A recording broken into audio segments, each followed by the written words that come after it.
Salut à tous, c'est Robin. Dans cette vidéo, je vais vous montrer comment appliquer les principes du livre Influence et manipulation de Robert Cialdini pour créer un site web persuasif. Mais avant de commencer, quelques mots sur le livre. À la base, ce livre était adressé au grand public. En fait, Cialdini l'a écrit pour informer les consommateurs des techniques qu'utilisaient les vendeurs pour les persuader de passer à l'achat.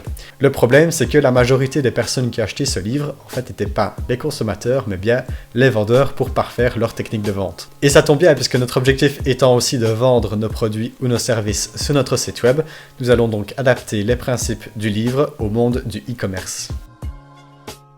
Ce principe est assez simple à comprendre. Si une personne vous offre un cadeau ou un service, vous vous sentez redevable envers cette personne. Vous serez donc plus susceptible d'accepter ses propositions. Mais alors, quel cadeau offrir, vous allez me dire? Bien, par exemple, si vous vendez des services, vous pouvez offrir 1 heure de vos services gratuitement.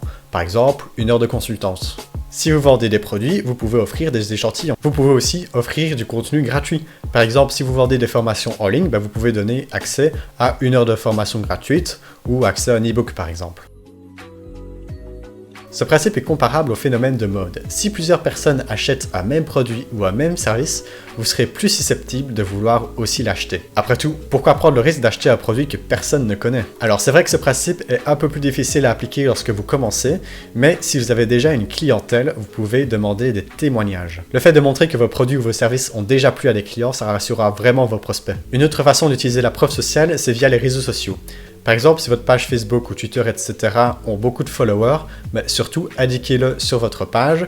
Par exemple, mettez en temps réel le nombre de followers que vous avez sur vos pages, etc. Ensuite, si vous avez un peu de budget, vous pouvez aussi contacter des influenceurs sur les réseaux pour qu'ils testent vos produits ou vos services. Non seulement vous profiterez de leur visibilité via leur communauté, mais en plus, si votre produit plaît, il sera comme approuvé par leur communauté et donc vous aurez comme un argument d'expert envers votre produit. Et cette technique nous amène directement au principe numéro 3.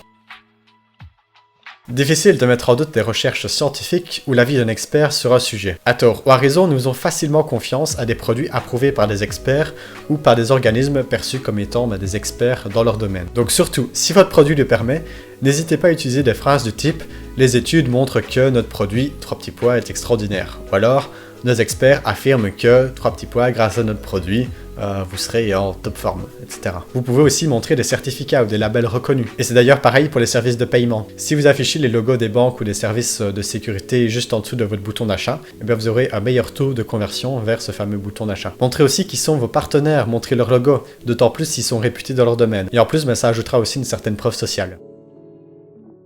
Alors ce principe est tellement évident, je ne sais pas trop comment vous l'expliquer. Du coup, prenons un exemple tout bête, mais qui résume bien ce principe. Imaginez que vous avez 2 vendeurs qui vous présentent exactement le même produit. Le premier vous dit à peine bonjour et répond au strict minimum de vos questions. Le deuxième est souriant et s'intéresse à vous et à vos besoins avant de vous présenter le produit. À qui allez-vous acheter le produit? Bon, évidemment, la réponse est évidente, mais comment est-ce qu'on va recréer cet aspect d'amitié sur notre site? Le premier moyen, c'est d'être disponible et à l'écoute. Ayez donc une page de contact, mais surtout, soyez réactif aux messages que vous recevez. Aussi, évitez au maximum les réponses automatiques et préférez plutôt des réponses personnalisées. Pour vous montrer accessible et disponible, vous pouvez aussi utiliser les chatbots, mais de nouveau, attention aux messages automatiques qui pourraient produire l'effet inverse. Et oui, parce que les visiteurs aiment savoir qui se trouve derrière le site. Pensez donc à créer une page à propos avec des photos de vous et de votre équipe par exemple. Enfin, soyez présents sur les réseaux sociaux et n'hésitez surtout pas à demander fréquemment des retours à vos clients sur vos produits et sur vos services. Que ce soit en temps ou en quantité, le sentiment d'urgence et de la bonne affaire à saisir maintenant est un sentiment qui a souvent tendance à boycotter nos prises de décision. Pour ce faire, rien de plus simple, indiquez lorsque vos stocks sont presque vides. D'ailleurs, plusieurs sites le font même si leurs stocks ne sont pas bientôt vides. Ou alors, vous pouvez faire des offres limitées dans le temps, c'est par exemple ce que fait Groupon. Vous pouvez d'ailleurs combiner les deux. Par exemple, faites des éditions spéciales. Vous pouvez faire une offre spéciale Noël avec juste 100 exemplaires qui prendra donc fin le 24 du 12 ou jusqu'à épuisement des stocks. Alors ce principe se base sur le fait qu'une action passée ou une valeur peuvent justifier une action à venir. Dit ainsi, ce n'est peut-être pas très clair, mais avec ces phrases, vous comprendrez de suite. Si vous êtes assis, alors ce service est fait pour vous. Si vous aimez notre livre blanc, alors notre formation est faite pour vous. Ici, il s'agit de cohérence en fonction des valeurs du client. En fait, il faut qu'il s'identifie à travers notre produit ou notre message. Vous avez noté notre application 4 étoiles. Envoyez-nous un commentaire. Vous venez d'acheter un vélo. Que diriez-vous d'acheter un casque? Ici, il s'agit de cohérence dans les actes. Nous encourageons donc le client à faire telle ou telle action en se justifiant par le fait que c'est la suite logique des actions qui vient de faire. D'ailleurs, Decathlon l'a très bien compris.